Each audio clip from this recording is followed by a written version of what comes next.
در نماز وقتی شما بی‌پروا باشین، به نماز وقتی اهمیت ندهین، یعنی وقتی نماز خواندن سجدگاه را نگاه نکنین، بلکه به هر طرف شما توجه کنین و خاطر شما پریشان باشد، این صورت در نماز شما هیچ ثواب باقی نمیماند، هیچ ثواب.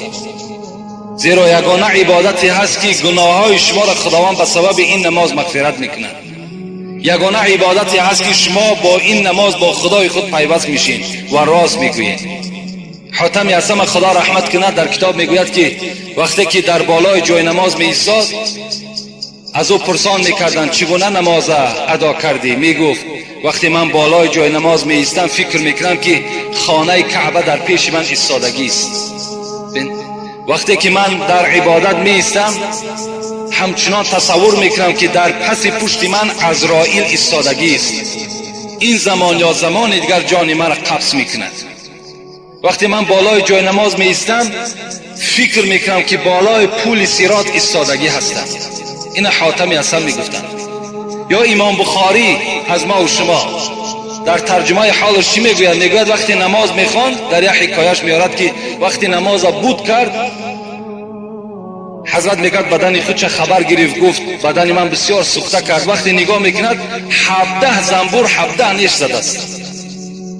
17 نیش در بدن حضرت امام بخاری زدگی بود. بعد نماز وقتی نگاه میکند میگوید که شاید زنبور باشد. در حالت نماز یعنی حتی درکدار نمیشده.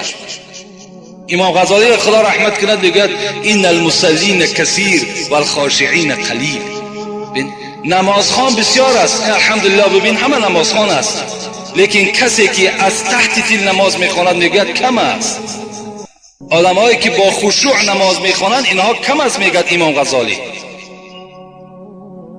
والحاج کثیر والبار قلیل. حضرت باز چی گفتن؟ گفتن حاجی هم خیلی زیاده است، لیکن حج کی قبول شده است و حج های کی ها قبول میشن اینها خیلی کم هستند. و طیر کثیر والعندلیب قلیل. حضرت باز چی گفتن؟ گفتن که پرنده در دنیا خیلی زیاده است، لیکن بلبل کم است. والعالم کثیر والعامل قلیل. عالم هم خیلی زیاده است، لیکن عالم عمل کننده کم است. امروز الحمدلله در بین ما و شما عالم زیاد است، لیکن خدا داناست عمل اونها را که تا چه اندازه اونها عمل میکنند. باز بسیار فتنه ها و بسیار نافهمی هم از طرف عالم ها رخ میدهند.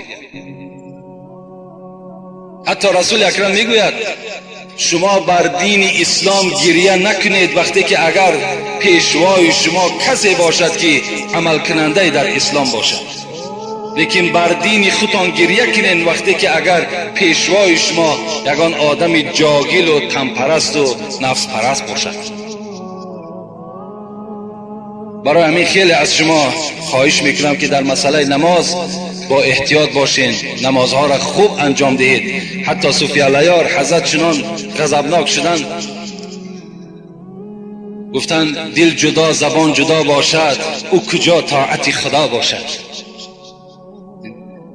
دل جدا زبان جدا باشد، او کجا طاعت خدا باشد. جسم در خانقاه و دل در سیر، این چنین بندگی چی خط و چی خبر. جسم تو بالای جای نماز لیکن دل تو و فکر تو در دیگر جا، این چی گونه عبادت است؟ میگن دست در صبح زبان در یاد، دل در انجام دنیوی فریاد. در دست تسبیح داری الحمدلله میگوی، لیکن دل تو این قبول نمیکنن. دیگر دل تو خاطرش فکرش در دیگر جا است. ظاهر خود حرقه پوشی ها، باطن خود مکر و فریبی ها. حضرت میگوید بیرون شما را تماشا کنند، یک عجیب یک منظره خوب در بیرون شما دیده می شود، لیکن باطن شما همه مکر و حیله و فریب است. در آخر گفتند این چی طاعت چی بندگی باشد، مردنت به که زندگی باشد.